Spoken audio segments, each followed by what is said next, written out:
Hello, welcome to a new episode. I'm not entirely sure which episode it is, I'm gonna be honest.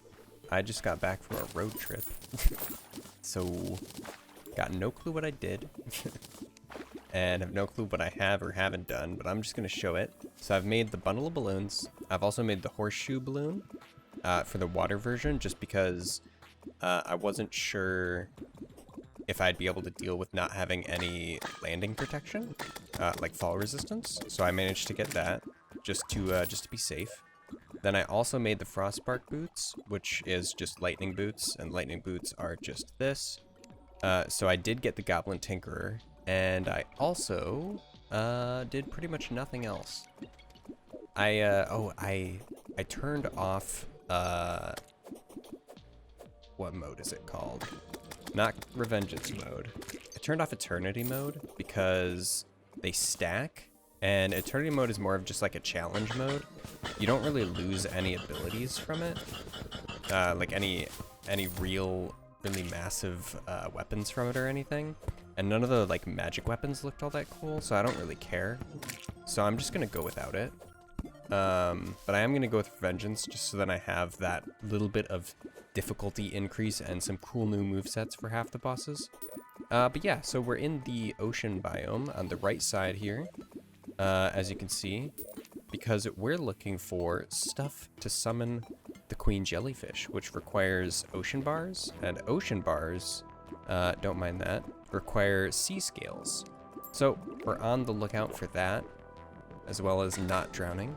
So sea scales we can just get from like anything in here, but there are a few weapons I'd like to try out just to you know, try them out, see what's up. But yeah, that's what's on the agenda right now. So I'm just kind of exploring around, getting the depth scales, getting the sea scales, as well as aquaite bars, if that's what those are called. But yeah, I'm getting those. I might want to get these. Oh, this is amber? Really? Is that really what that is? Wow, that's interesting. I didn't know amber like came in a block type with certain mods. It's interesting. Yeah, so we're just, you know, exploring, seeing what the mod has to offer. This is from the thorium mod. So it's not as cool, but it is pretty cool still. Apparently there are clams here now. Those weren't here last time I've been here. What's in this chest? Ooh, a steel drum. Oh my goodness. Okay, well, I'm gonna keep that. I was thinking about trying out some barred weapons just for the queen jellyfish, because it is a thorium mod enemy. So I figured it would be a good time to check out some thorium stuff, just because I'm mostly going to be going for magic, but there's no cool mage weapons, except for this, which is kind of cool. I'll have to try this out, but I crafted this with evil bars and sea stuff. It's Elements Awoken. It does 26 damage, and I managed to get a superior version of it. So yeah, that's the only weapon. It also doesn't pierce, so it's not that great. But I think it hits twice, which is pretty cool. What are these? Thrower class. Okay. Definitely not going to use those. Yeah, that's pretty much it. I mean, long road trip. I have no idea what I did in the last few episodes, except for like what the game says that I did. So yeah, just picking up where we could have left off. Who knows? I did go and get the summon item for I don't know what it's called, but it was the one that we thought about skipping just because getting it was such a hassle. But I went and got it just because I was bored when I came back, for Moon Jelly Wizard. So we can fight that boss just because I managed to get the summon. But basically what I'm just going for is I'm going to go for just trying to get as far down as possible, just to explore a decent amount of this biome. I am using the Calamity armor, which is superior to the Thorium armor in pretty much every way, you know? Not meaning to flex or anything, but Calamity is way better than Thorium. What do we got? There's like nothing. There's really nothing except ores and stuff. Like, what's this? What's this stuff? Nothing. They're just cosmetics. Okay. Interesting. We got air bubble producers, of course, of course. Just in case you go in here without, you know, infinite breathing. Oh, which we have to do. We have to get infinite breathing. I'm glad I thought about that. A baby shark. Ranged damage. What the heck? You throw the baby shark? That's pretty sus. Don't mind me just... Oh, it's like a... Ah, that's interesting. But yeah, that should be enough stuff from the depths. I want to get sharks, so then I can get the one item that you get from sharks, which I hope that I haven't just left somewhere. But yeah, I am hoping to get all of my underwater stuff for when we kill Skeletron, which should be in an episode or two. Because we will need all of the good underwater stuff. That did like 300 damage to me, okay. We'll need all that good underwater stuff for when we want to go into the Abyss, which is the super deadly version of this area. So I'm going to farm out this stuff, and then we're going to fight the Eater of Worlds. So, things that we got. There were 3 chests down there, and I forgot to pick any of them up because I thought I already did, but... we managed to get 3 items. The first one is the Harvester's Scythe. This one gives you 5% crit, and when you crit, you get 8 HP. Now, this is just broken in Risk of Rain. Like, it's amazing. Probably one of the best abilities ever. It's just a better version of the Leeching Seed, because, like, 5 stacks of Leeching Seed gives us 1.2 health every time we deal damage. However, this gives us 8 health every time we crit. But our crit chance, like, with this weapon is 36%. So, like, we have a way better heal ratio just straight off the bat with one of those rather than 5 of them. And then we got Barbed Wire, which touching enemies deals 50% of my current damage every second. I'm fairly certain, I don't know if they've changed this, but the way it used to work, there was a circle around you, and I just removed the visual of the circle. I could add it back just to see, but I'm fairly certain it still works that way. And then Mortar Tube, 9% chance, with proc coefficient, of course, to fire a mortar for 170% damage. Just a tooltip. Basically, the way this one works is... It does that. It shoots it out like that. Now, when it shoots out, like, it doesn't aim or anything, so you kind of have to just be like, yeah, let's hope it works. Which I think works pretty well with it. Okay, so looking at things that we can craft, we want to craft aqua bars, and then we want to turn these bars into the scuba. Yes, the scuba, which takes some depth cells, which I will toss in gladly. Scuba, if I can spell.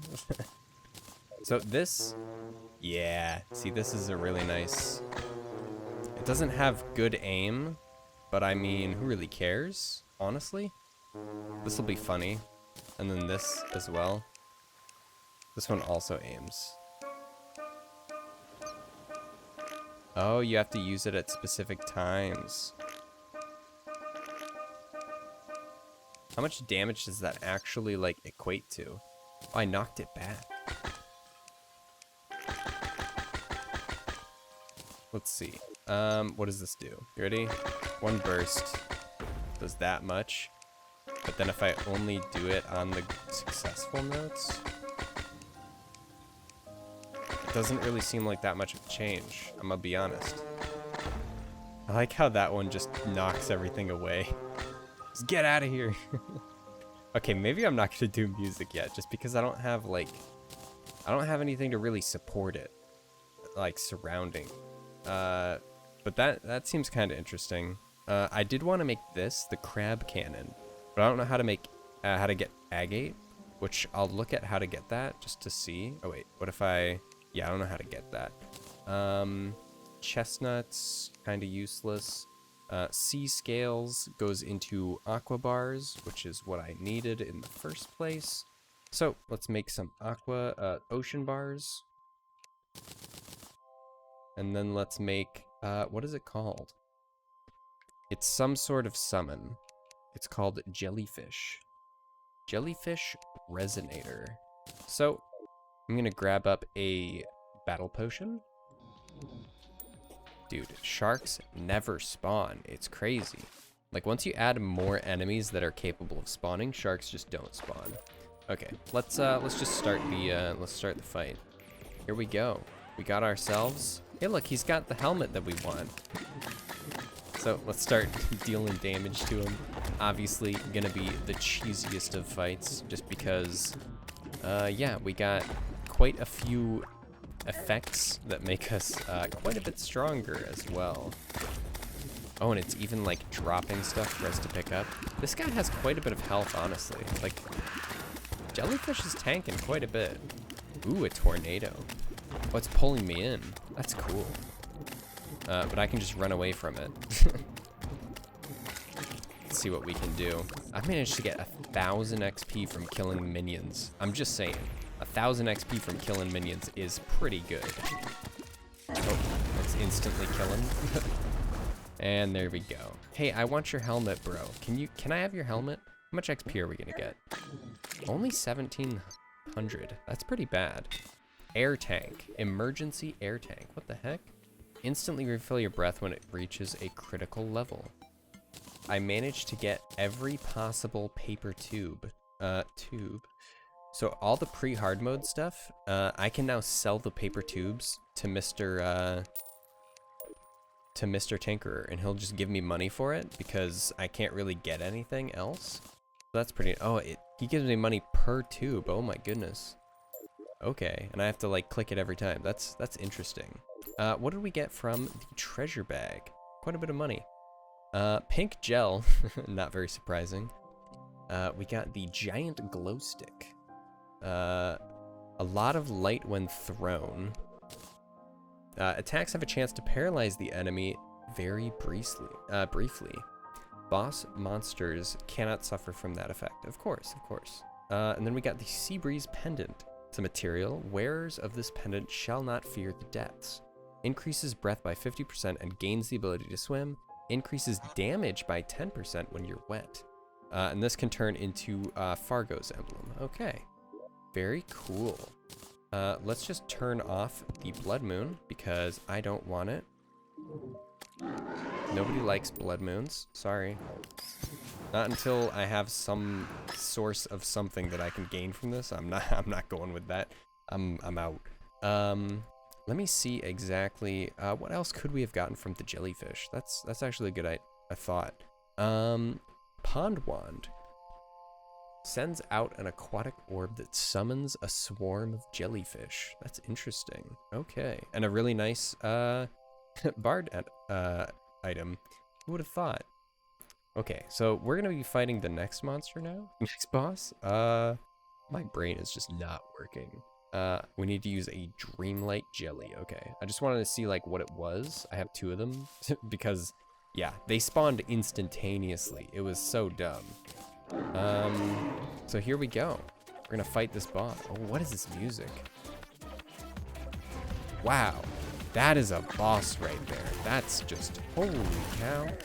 Oh my goodness. Oh my goodness. Hold up. Oh, that took a lot of particle rendering. Oh my goodness. This is a boss right here. What the heck? Oh, you didn't actually teleport with it.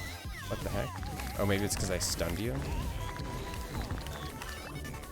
Holy cow, this is a boss. What in the world? What mod is this from?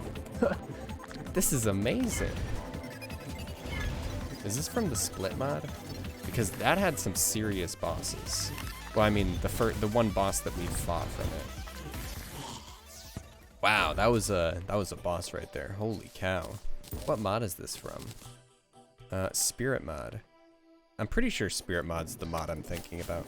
I have too many mods. Especially when you name one Split and another one Spirit. Like, it's so close that you can't really tell. Okay, so is this... It has to be, because it's like the same visuals, too. Where's the boss? Spirit. From the Split mod. Yeah. That makes sense. Spirit's from Split mod. Oh, it actually consumed this, even though it said non-consumable. Whack. Or even though it doesn't say it's consumable. Okay, so we got some tiny Lazoas. 45% bait power, increases bait power at night, and even further during the jelly deluge. Jelly Knots Bubble. 1 defense, increases maximum mana by 20, critical strike chance by 4, and provides a special set bonus with any magic robes. Oh, let me see what this actually does here. Wait. It's a helmet. This is a helmet. Okay. Hitting or killing enemies with magic weapons generates arcane jellyfish around the player. Double tap down to cause the jellyfish to attack the cursor position. Okay, so you can see that effect that I'm getting. Let's see, like, what the heck this actually means. Okay. Okay, dude. Wow. If I can remember to do that, that'd be really good. And then we also got the Cornucopian.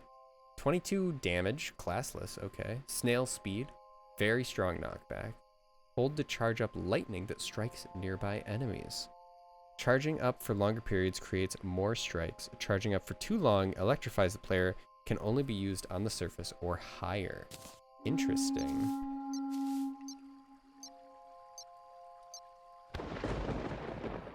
Wait, what? How much damage was that?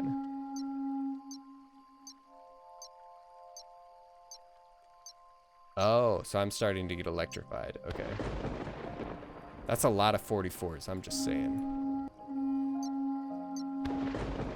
22s, 24, 28s. So 6 is around when I start getting electrocuted. Does it does the damage in? Oh, I do. Oh wait, no, I just do AoE damage from the thing. That's right. Okay. Well, let's see like. Oh, electrified makes it so you can barely move. So to show off what the barbed wire does, this is what it does. If it's near me, I deal that much damage to it. Just every second. And it has a proc coefficient, which is kind of broken. It's kind of broken to risk rain too. I'm just not going to go with that because that's not magic damage. And it's kind of weird. Like, it's really weird. It would take some serious getting used to just to be fighting it. Actually, I want to see, like, how would that do against a worm boss? That's interesting to think. But I definitely want to kill the worm boss on the first go. So we're going to head over and kill Eater Worlds just to get revenge on him, since we're on an easier game mode. It's going to be really easy to do. But yeah, and then that'll be it for this episode. Hopefully it won't take too long.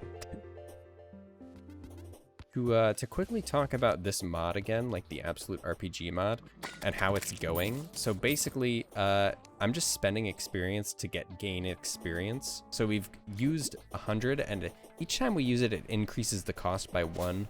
So since we've used it 100 times and it originally costed 500, now it's 600. But basically, it just increases it by a flat amount. So it's not giving us that much extra increase. Like, we have level 100 in this thing. You'd think it'd give us a whole bunch, but look, it's going to give us 425 for killing 4 things. So we got to wait until we get the either the cost reduction or the gain multiplier. Gain multiplier is 300,000. So it'll take like quite a few bosses and quite a bit of grinding just to get that. But with multipliers, instead of gaining a flat bonus, now we gain multiplicative increases. So instead of gaining like 100, we'll gain, 200. Not really that much at first, but as you get more and more levels into it, you will get more and more. It just increases flat amounts. So let's pop all our buffs, summon Wormy Boy, and hope we can't kill him. I'm just gonna try and do the good old Infinite Pierce strategy, where you take him like this, and then you just shoot at him, and hope he dies. Wow, we have some serious procs going off here. I could also go with this. It's just not good enough. Dude, the music is like really loud. I don't know what causes it to be so loud, but it's really loud. Like, it's like every time I fight a calamity boss that's really loud. I don't know. Oh, here we go. And they're all dead. You're all dead. That's how you kill that boss. Let's grab all these drops and head back. Oh my goodness, the lag. For some reason, 64-bit really sucks at processing item pickups and damage values. So like the damage particles that are caused, like do a really big toll on this version of T-Modloader for some reason. Let's make sure we pick up the soul. Okay, so what do we get? The Eater, which is from Elements Awoken. Oh, it's pretty much just another one of those, which is just great, absolutely great. I'll definitely keep that for later. I'll definitely not just trash that. We did get 2 lores. First lore is the Corruption. The rotten and forever deteriorating landscape of infected life brought upon by a deadly microbe long ago. Favorite this item to prevent hive cysts from spawning, so that's kind of useless. I didn't read the whole thing. It is rumored that the microbe was created through experimentation of a long-dead race, predating the Terrarians. And then we got Eater Worlds. Perhaps it was just a giant worm infected by the microbe, given creatures to feed and grow its festering body. Seems likely, given the origins of this place. Deadly microbes spawn around you if this item is favorited. However, you have decreased life regen due to your skin rotting off. Now this is the first one that's actually really useful. As you can see, it's already starting to happen. Let me zoom in here. So these things just home in on enemies. Like, they're so good. They're like really good. Oh, we got Torn Note number 2. It is not well known, but the Wing of the World allows you to make the EGO equipment, which is unique in its own ways. If the Wing of the World is placed in an empty house, you can attract a special NPC called the Operator. And if you are wondering what EGO stand for, it's Extermination of Geometrical Organ. What? Something else, but you can't read it. So we need to get note number 3, which I think is from Skeletron. Not entirely sure. But yeah, that's pretty much as far as we've got now. Let's put those away. Let's make some demonite. And then we can craft some things. I'm not entirely sure what we need to craft with scales, but we definitely don't need 170 of these bad boys. We will be able to turn these into upgraded versions of the jungle armor just for us, but we will need to kill some bony boys. But we have killed a lot of devils just because they spawn outside the environment in the probably lower levels of the mining area. So we've been fighting quite a few of these. What does this do? Oh, it's a melee weapon. Okay. But yeah, there's that. So let's open up this sack, which will have like 2 things in it. Absolutely. Classic. What can we turn these into? Okay, so we could turn it into the Colossus Soul. Calamity Bloody Worm Scarf, which isn't really that useful because melee. Omni Shield. From Thorium, actually. Holy cow. Increased defense by 4. Damage reduction by 5, which is terrible considering this does 10. And it used to do 12. Immunity to weakness and broken armor. Slightly increases the length of invincibility after taking damage, while active damage taken cannot exceed 125. Wow, that's pretty good. Can only occur once every 15 seconds. How do you make the Mantle of Protection, though? Oh, wow. Okay, so that takes quite a while to do. And then we also have something from Polarities, which is Brain of Confusion, Worm Scarf, and Evil DNA. Esophage. I don't know what that is, but yeah. So apparently there's something we can do with that. But yeah, that's gonna be it for this episode. Hopefully, I'll be able to get back into the swing of things really easily and kick out some more videos. But I'm feeling it. Road trip, 2,000 miles, 2 days. Definitely feeling it. But yeah, hopefully we'll be able to get acid rain's stupid. Hopefully we'll be able to get like a decent amount of stuff. What else could we have gotten? Oh, some crates. Okay. A summoner and a corrupt heart. What the heck? Immunity to rotting, 10% increased move speed, mini eaters to seek out enemies. Oh, that's cool. Oh, it's an eternity drop. Okay, okay. I see you. So next up, we gotta go into the jungle and have some stuff randomly spawn. So here we got one in the surface jungle. Then we also have the Beholder, which is in the marble caverns. So next episode, we'll probably be exploring quite a bit, seeing what we can't find, and trying to fight some rare mini-bosses. I'll see you guys next time.